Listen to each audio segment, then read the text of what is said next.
Hello दोस्तों, चंद्रयान 3 दूसरे part में आपका स्वागत है। पिछले वाले पार्ट में हमने चंद्रयान के कंपोनेंट्स के बारे में सीखा था, क्या इसके पीछे हिस्ट्रिकल फैक्ट्स से उनके बारे में जाना था। इस वीडियो में हम चंद्रयान 3 की फिजिक्स यानी कि इसको लॉन्च करने में और इसके बाद इसके पास क्या क्या चुनौतियां रहने वाली है, इस फैक्टर के बारे में डिस्कस करेंगे। बेसिकली एक फिजिक्स बेस्ड लेक्चर रहने वाला है। इसमें हम फिजिक्स के कॉन्सेप्ट्स को डिस्कस करेंगे कि लॉन्च के दौरान हमें किन चीज़ों का ध्यान रखना होता है और लॉन्च के बाद किन फैक्टर्स पे आपकी सैटेलाइट या फिर किसी भी स्पेसक्राफ्ट की सफलता निर्भर करती है। तो इस वीडियो में दो सेक्शंस रहेंगे, एक ड्यूरिंग लॉन्च को हम डिस्कस करेंगे और एक आफ्टर लॉन्च। कि ड्यूरिंग लॉन्च को जब आपका सैटेलाइट तैयार है, बस आपने उसको भेजना है, तो किन फैक्टर्स क्या क्या हमें ज़रूरत होती है वो हम डिस्कस करेंगे। और जब एक बार वो अर्थ से क्रॉस हो जाएगा, अर्थ के एटमॉस्फेयर को पार कर जाएगा, फिर उसके पास क्या क्या चुनौतियां रहने वाली है और कैसे वो अपनी कक्षा को छोड़ के एक दूसरे प्लेनेट की कक्षा में चला जाएगा। तो शुरू करते हैं इसके फर्स्ट पार्ट से।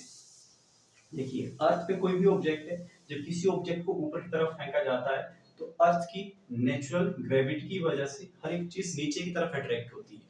और ये नीचे की तरफ जो अट्रैक्शन है ये तेज होती है, यानी कि एक्सेलरेटेड होती है। जितनी हाइट पे ऑब्जेक्ट होगी, हाइट से ऑब्जेक्ट गिरेगी, उस पर धरती की तरफ आते आते एक्सेलरेशन बढ़ता जाएगा।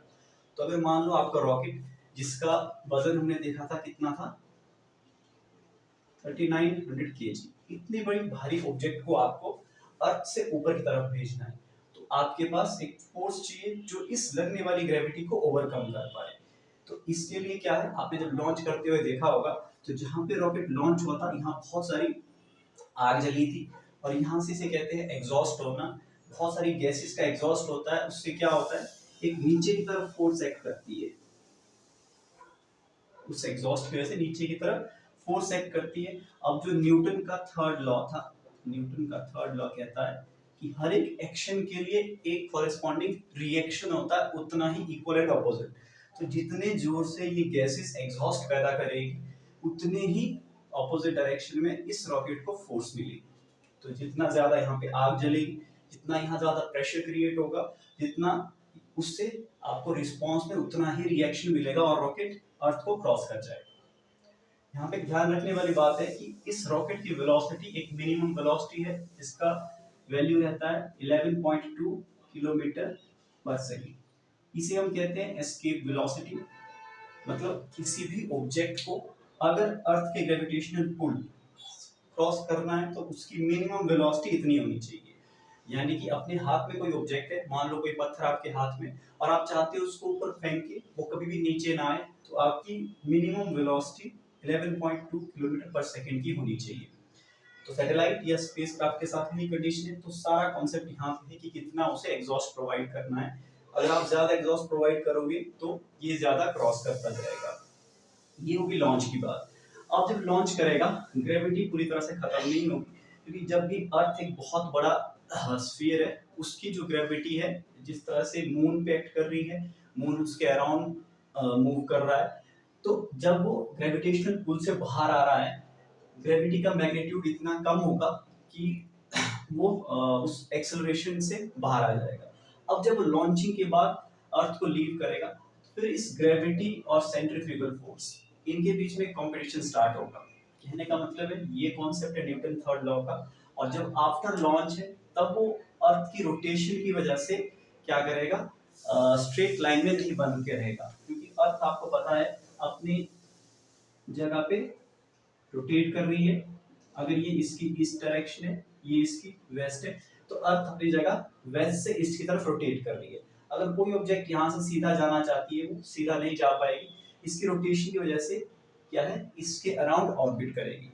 और उस ऑर्बिट को करने के लिए ये ग्रेविटी एक धागे की तरह काम करेगी।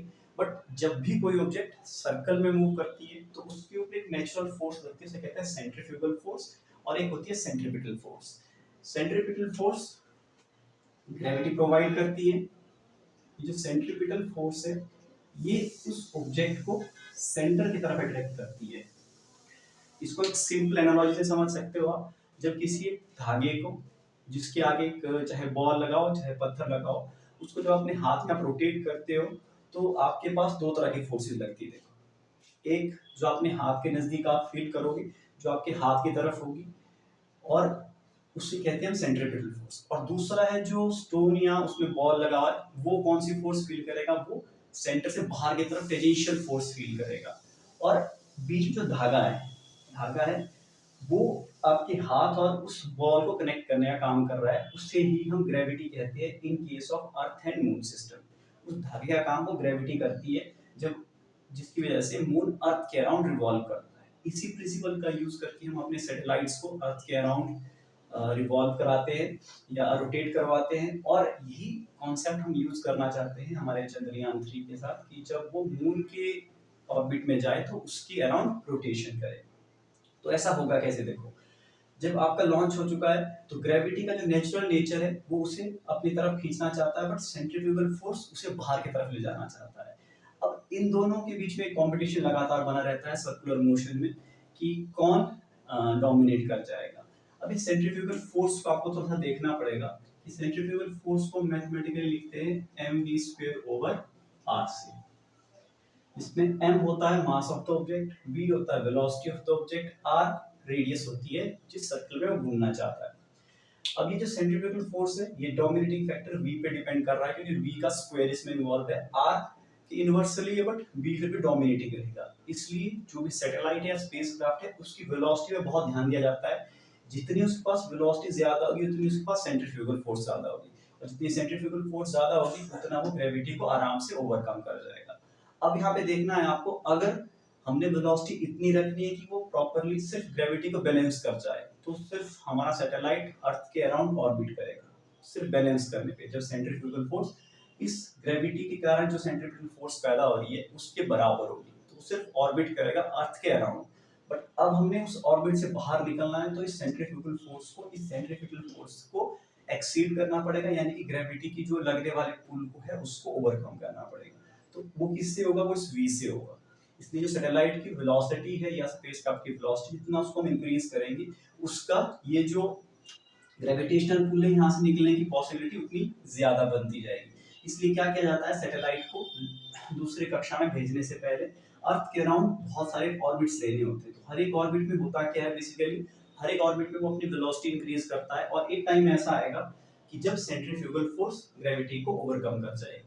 जैसे कि आप अपने धागे और बॉल के एनालॉजी में देख सकते हैं, अगर आप कंटिन्यूअसली अपनी धागे की स्पीड बढ़ाते जाएंगे तो एक टाइम ऐसा आएगा कि ये जो सेंट्रीफ्यूगल फोर्स इतनी ज्यादा हो जाएगी तो धागा टूट जाएगा, और जो बॉल है वो किसी एक डायरेक्शन में निकल जाएगा, और उसकी निकलने की डायरेक्शन आपको समझनी होगी, क्योंकि वो सर्कल में घूम रहा है।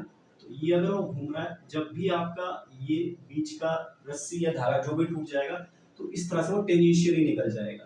तो ये उसकी टेंजेंशियल डायरेक्शन है। अब इसको इस तरह से डायरेक्टेड किया गया होता है कि ये मून की तरफ डायरेक्टेड हो, और यही सारी प्रोसेस जब वो सपोज करते हैं अगर ये मून है, अर्थ को जब लीव करेगा सैटेलाइट, तो इसको इतनी वेलोसिटी के साथ रिलीज किया गया होगा, ऐसी कैलकुलेशंस की गई होंगी कि जब ये इसको लीव करेगा तो ये इसके ग्रेविटेशनल पुल में पहुंच जाए, जहां तक मून का ग्रेविटेशनल पुल है ये वहां तक पहुंच जाए। अब जो ग्रेविटेशनल पुल ऑफ मून है वो इसको अट्रैक्ट करना चाहेगा, और जितनी हाइट होगी उतना उसका इफेक्ट कम होगा। अब क्या करना होगा, अब इस सैटेलाइट की जो वेलोसिटी वो कम करनी होगी, कम करेंगे तो सेंट्रीफ्यूगल फोर्स कम होगी और ग्रेविटी का डोमिनेटिंग इफेक्ट होगा। इसलिए जब ये मून के अराउंड भी पहुंचेगा तो पहले ये कुछ ऑर्बिट या फिर कुछ चक्कर काटेगा मून के चारों तरफ, जिससे ये अपनी वेलोसिटी को रिड्यूस कर सके। और एक पॉइंट ऐसा आएगा कि ये मून के बहुत नजदीक पहुंचेगा, सपोज करते हैं यहाँ पहुंच गया हमारा सैटेलाइट।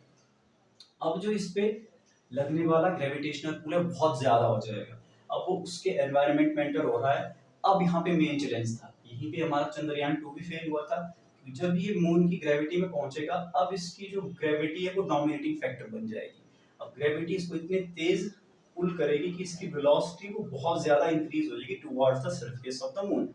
तो जब मून के सरफेस पे जाएगी, वहाँ के एनवायरनमेंट में कुछ जिस तरह की यहाँ पे डस्ट पार्टिकल्स है उनके साथ फ्रिक्शन हो सकता है, या फिर इसकी लैंडिंग इतनी तेज हो जाएगी कि नीचे टकरा के डैमेज हो जाएगा। पिछला जो विक्रम और प्रज्ञान हमारा लैंडर और रोवर थे वो इसी वजह से क्रैश लैंडिंग की वजह से डिक्रीज हो पाए थे। यहाँ पे हमारे थोड़ी प्रोग्रामिंग में गड़बड़ कुछ भी हो सकते हैं, साइंटिफिक रीजन क्या थे कि यहाँ पे जब वो टकरा गया तो वो डैमेज हो गया, डिस्ट्रॉय हो गया। इस बार का जो मेन चैलेंज है, ये इस वेलोसिटी को कंट्रोल करना चाहते हैं। जितनी जब ये इसके पुल के नजदीक होगा तो ये इस वेलोसिटी को किस तरह से कंट्रोल कर पाए, इसके लिए साइंटिस्ट ने कुछ डिजाइन में चेंजेस किए हुए हैं। आप इसको इसरो की साइट में देख सकते हैं कि चंद्रयान 3 के इस डिजाइन में क्या चेंजेस किए गए हैं। इसके जो लेग्स है, जो हमारे विक्रम लैंडर के लेग्स है, उनको और ज्यादा सॉफ्ट बनाया गया है कि जब वो गिरेगा तो इस वेलोसिटी को वो कंट्रोल करके आराम से गिरे, मतलब ये लैंडिंग सॉफ्ट होगी, उतना आपका डैमेज कम होगा, और जितना डैमेज कम होगा वो आसानी से लैंड करेगा, और लैंड करने के बाद आपका रोवर प्रज्ञान उस लैंडर से बाहर आ जाएगा। तो ये कुछ मेन कॉन्सेप्ट्स थे हमारे किसी भी सैटेलाइट या स्पेस क्राफ्ट से रिलेटेड। आई होप कि ये थोड़ी थ्योरेटिकल आपको समझ आई हो, थोड़ी थ्योरेटिकल है ये एक्सप्लेनेशन, बट अगर आप फिजिक्स समझते हैं तो आपको मैक्सिमम चीज़ें यहाँ से पता चल गई होगी। तो जो दो मेन कॉन्सेप्ट यहाँ निकल के आते हैं ड्यूरिंग लॉन्च, हमें न्यूटन के थर्ड लॉ का ध्यान रखना है कि जो नीचे की तरफ लगने वाला एग्जॉस्ट है वो इतना होना चाहिए कि वो एस्केप वेलोसिटी को अचीव कर सके और अर्थ के ग्रेविटेशनल पुल से बाहर आ सके। और दूसरा, जब वो एक बार ऑर्बिट कर रहा है तो सर्कुलर मोशन के दो main concept, competition of gravity and centrifugal force, उस कंपटीशन में पहले जब अर्थ में है तो सेंट्रीफ्यूगल फोर्स को जिताना है, और जब बाद में जो मून के सरफेस या मून की ऑर्बिट में एंटर करेगा तो वहां पे ग्रेविटी को अपना काम करने देना है, और लास्ट में जाके जब वो लैंड करना चाहेगा तो उसकी वेलोसिटी इतनी कम हो कि वो सॉफ्टली लैंड कर पाए और सेफली लैंड कर पाए, और जिस मिशन के लिए इसको भेजा गया है उस मिशन को पूरा कर पाए। Thank you. मुझे उम्मीद है कि आपको ये जानकारी पसंद आई हो। अगर कोई सजेशन है, कोई आपके सवाल है इससे रिलेटेड, कोई डाउट्स है, तो आप नीचे कमेंट सेक्शन में लिख के बता सकते हैं। ऐसे इंफॉर्मेटिव जानकारी के लिए चैनल के साथ बने रहिए। Thank you.